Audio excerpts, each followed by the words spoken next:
Morning, everyone. We are up to Perek Ches Mishna Hey.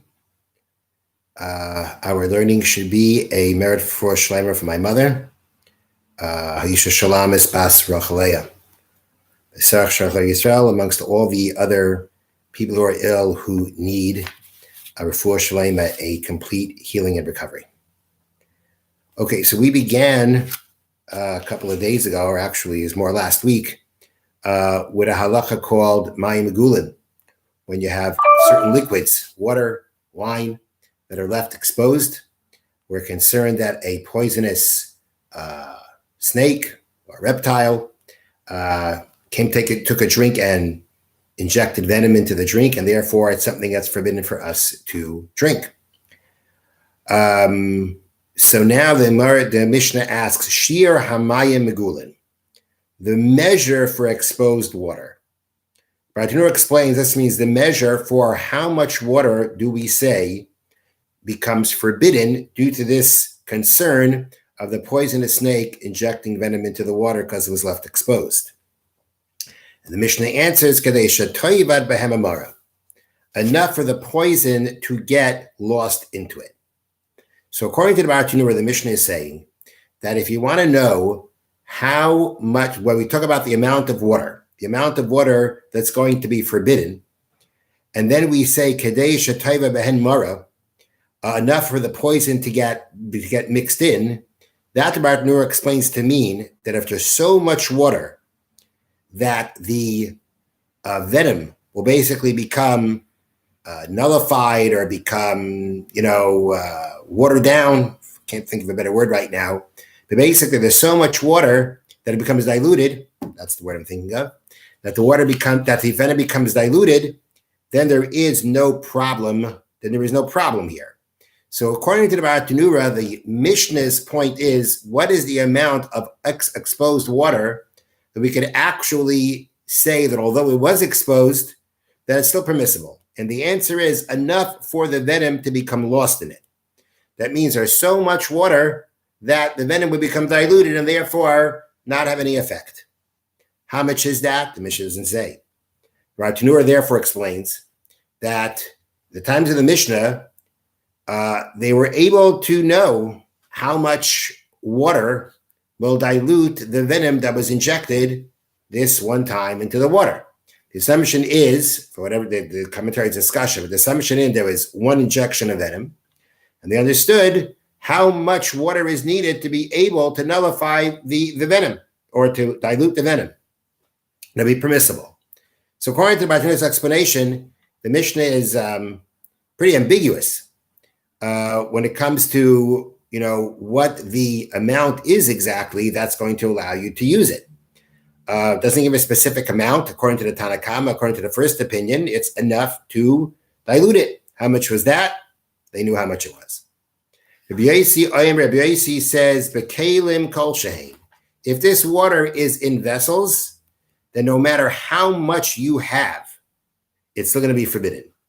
According to Rabbi Yosi, once the water is in some kind of a vessel, then even if it would have the amount that we would know typically, or I should put it this way, even if it would have the amount that we know that when it's in the ground will dilute it, which Rabbi Yosi has a different opinion than the Tanna Kama, in a vessel it doesn't work. Once the water is in a vessel that's exposed, it can even be a large vessel, nonetheless, the halacha is that the venom is not diluted. And the way the Rebbe explains it is that distinction. Let me finish reading. So, b'kelim kol shehein, by kelim, no matter how much water you have in it, it's still going to be, and it was exposed, it's going to be forbidden. B'karkais, but if we're talking about water in the ground, arboim sa, 40 sa. Sa is a volume. 40 sa of water is going to be the amount that once we hit that amount, we're not concerned anymore. Now I'll explain that soon. The distinction between in the ground or in a vessel, the Yad explains, brings an explanation. It would have to do with the fact that in the ground, the water is cold or colder, and that somehow or another stifles, the word they use is stifles it. Stifles the water. And therefore, that is why when it's in the ground, there will be a certain point, a certain amount of water that we say will, as they use the word in the Yad Avram, stifle. I don't know if the word is dilute. I don't think that's the way it's working here. The cold water is going to stifle the poison, and therefore, in the ground, at a certain amount, 40 sa'ah, we say that there's no more problem with the water being exposed. But once it's in a vessel, it can even be 40 sa'ah. Nonetheless, if it's in a vessel, no matter how much water, it's not going to become diluted. It's not going to become stifled. You're not allowed to drink it. Now, the amount of 40 sa'ah that's being mentioned here happens to be the same amount, the minimum amount of a mikveh. A minimum mikveh is 40 sa'ah. Now, the Bartenura doesn't say this. All he says is that in 40 sa'ah, the eris, the poison, becomes nullified. The poison becomes diluted, stifled. It stops it from being effective. Okay. So the way the Bartenura says it, 40 sa'ah happens to be the amount that, Tanakama, his amount that they knew would work to stop the poison from being able to affect anything. And Rabbi Yossi's opinion is it worked differently. It worked with, number one, he made a distinction in vessels, no matter how much water. It's not going to be able to dilute or stop the poison from being able to be effective. Once it's in the ground and it's 40 sa'ah, that amount already is going to be an amount that could, make the poison be nullified, whatever wording you want to use to stop it from being able to be effective. And at that point, it becomes permissible. That's Rabbi Yossi's opinion. Now, I mentioned, the Bartenura, first of all, says the halacha is not like Rabbi Yossi. The halacha is like the Tanakama, which would mean that whatever amount that they knew could dilute it, wherever it was, whether it was in a vessel or on the ground, it's diluted. I just want to suggest that the Aborim Sa'ah, the 40 Sa'ah that Rabbi Yossi says, I'm suggesting this in the Bartenura.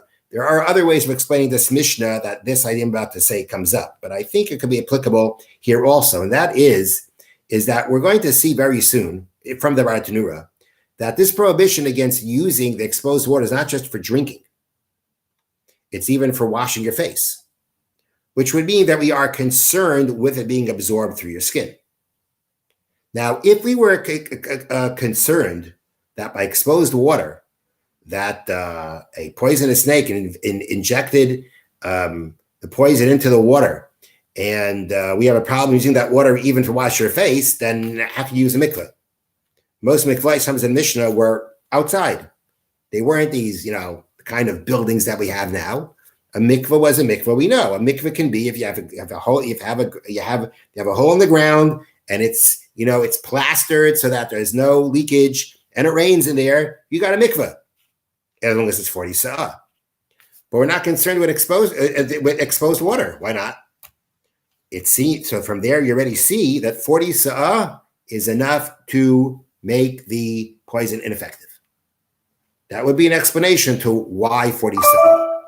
At the end of the day, again, following the Bartenura's approach to the Mishnah, which is how we're learning today, the halacha does not. Bartenura said the halacha does not follow like Rabbi Yossi, and follow Bartenura's approach. What that means is, like the Tanakama, that at a certain point, which again the Mishnah doesn't mention how much it is, but at a certain point, when there's enough water, it's going to dilute the venom, and it won't be able it won't hurt anybody.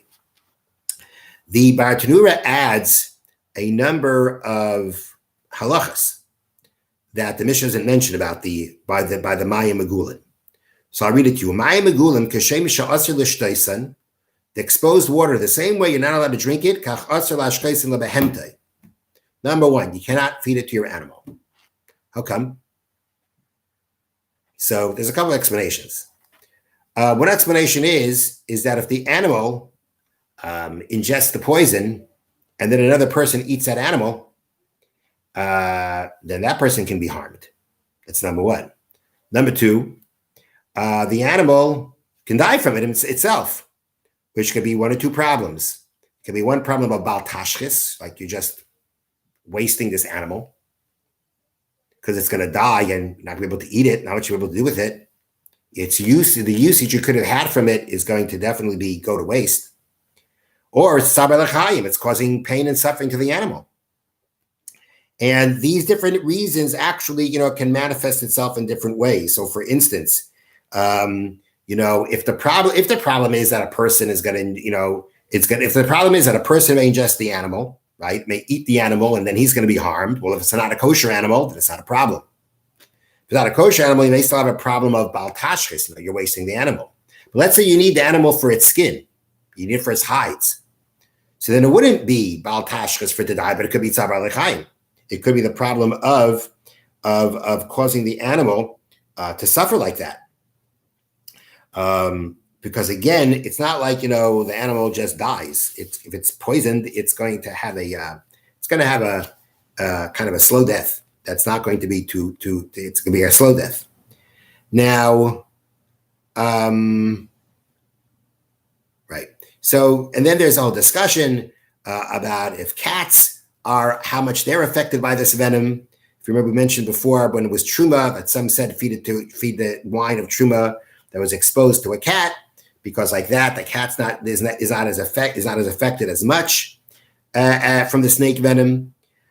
So these are some of the discussions that revolve around this idea about it being forbidden to feed to your animal. The next thing about it says is you should not be using it to wash your face or your body, which means that it can go through your skin. We don't want you either using this water to mix martyr, to use it for anything. And that would be for the same reason. The same reason would be that if you're using it to knead clay, that's what it means to use it, you want to use it to knead clay.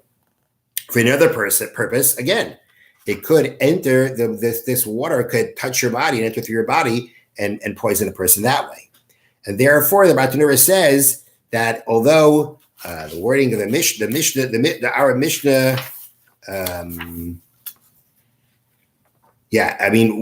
we're talking about these liquids and the assumption we keep saying is that it's forbidden to ingest.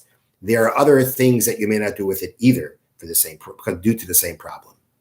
One last thing I want to mention is that there is a difference of opinions as to whether the law of exposed water or exposed liquids applies nowadays. Being that we don't have such a big problem of poisonous snakes around, there are those who say that it's not a problem. And there are many people who are not, or who are lenient when it comes to this. Then there are those who are strict with it and say, no, it still applies. The Avram brings down a very interesting Pri Chadash, one of the commentators in Shulchan Aruch, that writes that even according to those that maintain that these laws do apply, this pertains to the laws of ingesting exposed liquids, but not to the laws of feeding them to animals or washing one's hands and face, as we see that no harm is caused by these uses. Pri Chadash said, you see people using exposed water for all these things, and no one's hurt from it. So even if nowadays it would apply, it would only apply to actually ingesting it, but not for these other reasons, not for the other uses. What exactly the reason behind the Pri Chadash is not clear to me. If it's a poison problem, so apparently we saw people using it for other things, for the animals, right? And we didn't see anybody getting harmed by it, but we don't see people drinking it. We only see people washing their hands and face with it. We only see them using it, giving it to their animals, but not ingesting it themselves. So I'm not sure exactly what the explanation of the Pri Chadash is, but that's what he writes. It will only be a problem of ingesting, not a problem of giving to your animals or using it for other things. Just get the Sefer HaMitzvot.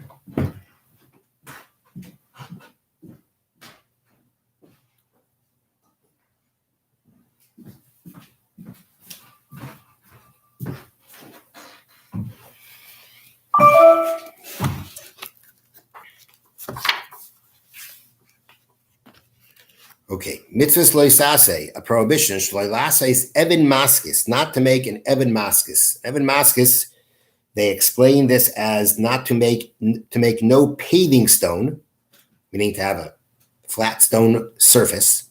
The shtachavay is allowed to bow down on it. Afilu Hashem Yisbarach, even if you're doing it to serve God. Shenema, as the pasuk states, "Ve'evan maskos etnu ba'aretz lechem nishtachava yisaleha." You shall not place any paving stone in your land to bow down on it. Now, what this means is a stone floor. You're not allowed to bow down on a stone floor. Mishtachava aleha, if one did bow down on a stone floor, but pishut yodayim raglayim l'Hashem Yisbarach, and he did it by spreading out his hands and feet, in service to Hashem, like it. You get lashes for that. Okay.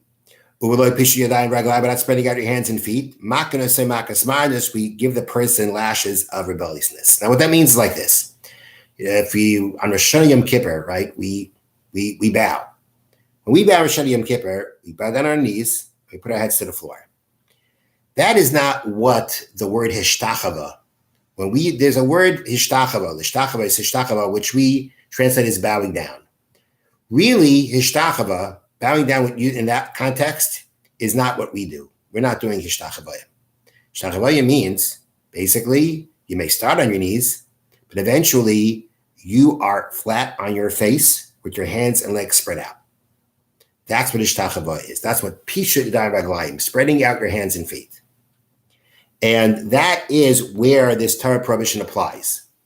If we're not talking about that, then it's makin maskos makas margis. That means without hishtachavaya, without spreading out your hands and legs, it's rabbinically forbidden. And therefore, the punishment is not Torah lashes, but lashes for rebelliousness. Now, let's say you bow down on this stone floor for the purposes of idol worship, for pagan worship. Then whether you spread out your hands and legs or not, or just kneeled, chayiv skila.